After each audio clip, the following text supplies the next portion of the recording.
அதான் வளர்க்குறோம். சரி, அடுத்து அதாவது இஸ்லாம் என்றாலே ஒரு மற்ற மதத்தினர்களுக்கு வந்து ஒரு எதிரானவர்களே இருக்கிறாங்க, ஒரு தீவிரவாதி மாரி காணப்படுறாங்க.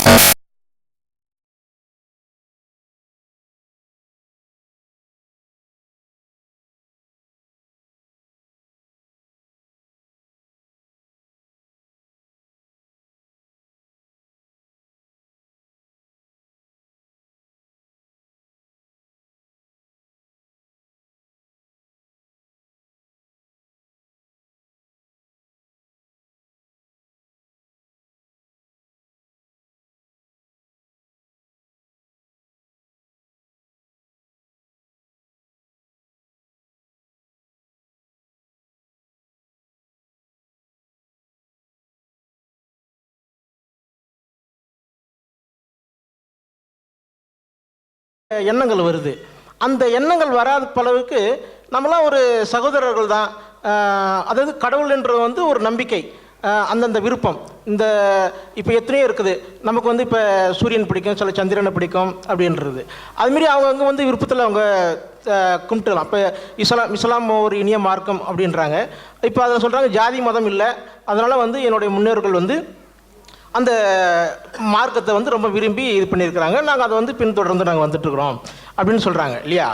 அதுமாரி அந்த ஒரு தோற்றத்தை வந்து நம்ம மறுபடியும் வந்து என்ன செய்யணுனாக்கா, தமிழர்கள்ட்ட மத்தியில் வந்து அந்த ஒற்றுமை உருவாக்கணும். நான் அந்த மதம் வந்து நல்ல ஒரு மதம் தான், நம்ம வந்து எல்லாம் ஒன்று தான். அது மதம் வந்து வேறு என்றாலும் கூட நம்மளாம் ஒன்றா இருக்கணும். அந்த தீவிரவாதம் என்ற ஒரு அடிப்படை மக்களுக்கு வந்து இது பண்ணணும்.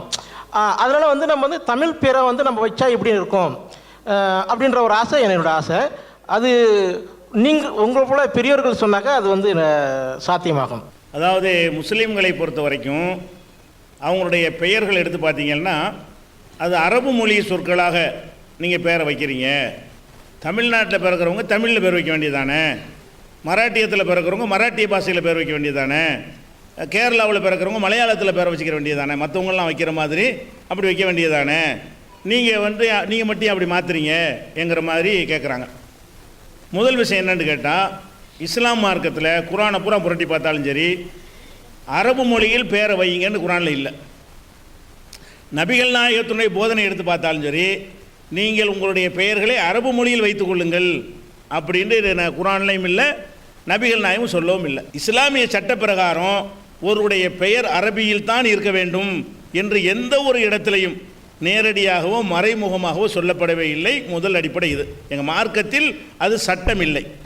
அதே போல் முஸ்லீம் நபிகள் நாயகம் காலத்தில் வைக்கப்பட்ட பல பெயர்கள், இப்போ வைக்கிற முஸ்லீம்கள் வைக்கிற பல பெயர்களை எடுத்துக்கிட்டிங்கன்னா அதெல்லாம் அரபிங்கிறது குறைவு தான். அதில் உதாரணமாக இப்ராஹிம்னு பேர் வைக்கிறாங்க, அது வந்து அரபி கிடையாது.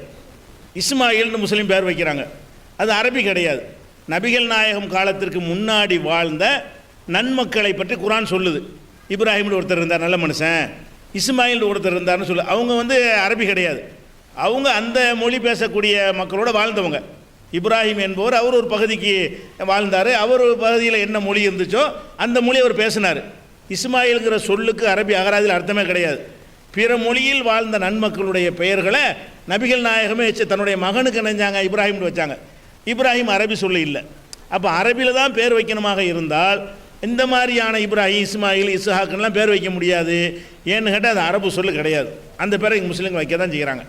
அதே போல் இன்னும் சொல்ல போனால் நிறைய பேர் உருது மொழியெலாம் பேர் வைக்கிறாங்க. அரபியில் முஸ்லீம் பேர் எடுத்துக்கிட்டிங்கன்னா எல்லாமே அரபின்னு நீங்கள் நினைக்கிறீங்க, தமிழ் இல்லைன்னு நீங்கள் அரபின்னு விளைக்கிறீங்க. ஆனால் முக்கால்வாசி என்னென்னு கேட்டால் உருது மொழியெலாம் வைக்கிறாங்க. உருது அவங்களுடைய தாய்மொழி. உருது தான் அதிகமான முஸ்லீம்களுடைய தாய்மொழியாக இருக்கிறது. அவங்க மொழியில் தான் அவங்க பேர் வைக்கிறாங்க, உருது மொழியெல்லாம் பேர் வைக்கிறாங்க. நம்ம என்ன நினச்சிக்கிறோம்னா அந்த உருது மொழி அரபின்னு நினைத்து கொண்டு என்ன செய்கிறோம், இப்போ நர்கிசன் பேர் வைக்கிறாங்க, நர்கிசன்லாம் அரபி கிடையாது. பர்வீன்கிறாங்க, பானுங்கிறாங்க, இதெல்லாம் அரபி கிடையாது. அதெல்லாம் உருது. பேகம்ங்கிறாங்க, பீவிங்கிறாங்க, இதெல்லாம் இந்த சொல்ல அரபியில் கிடையாது. அரபு மொழி டிக்ஷன் எடுத்திங்கன்னா பேகம்ங்கிற வார்த்தை இருக்காது, பீவிங்கிற வார்த்தை இருக்காது. முஸ்லீம் பெண்களுடைய பேரை பார்த்தீங்கன்னா பேகம், பீவி, பானு இப்படிலாம் வைக்கிறாங்க. அப்போ இந்த சொற்கள் எல்லாம் உருது மொழியில் உள்ள சொற்கள். உருது மொழியில் உள்ளவங்க என்ன செய்கிறாங்க, அவங்க பாஷையில் பேரை வச்சுக்கிட்டாங்க, அரபியில் வைக்கல அவங்கள. அப்போ அந்த உருது மொழியில் உள்ளவங்க அந்த தாக்கத்தினால தமிழ்நாட்டில் உள்ளவங்க என்ன செய்கிறாங்கன்னா அந்த மாதிரி பேர்களை வைக்கிறாங்களே தவிர இஸ்லாம் சொன்னுச்சிங்கிற அடிப்படையில் வைக்கவும் இல்லை, பிற மொழியில் வைக்கக்கூடாதுன்னு சட்டமும் கிடையாது.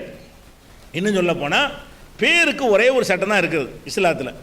எந்த பேர் நீங்கள் வைத்தாலும் அந்த பெயர் வந்து கடவுளை இழிவுபடுத்துகிற விதமாக கெட்ட அர்த்தம், கிறுக்கு பையன் பேர் வைக்கலாம் ஒரு ஆளுக்கு, நல்ல அர்த்தம் தரக்கூடிய சொற்கள்லாம் பேர் வைக்கணுமே தவிர, அல்லது இறைவனை இழிவுபடுத்துகிற மாதிரி உள்ள சொற்களில் பேர் வைக்கக்கூடாது.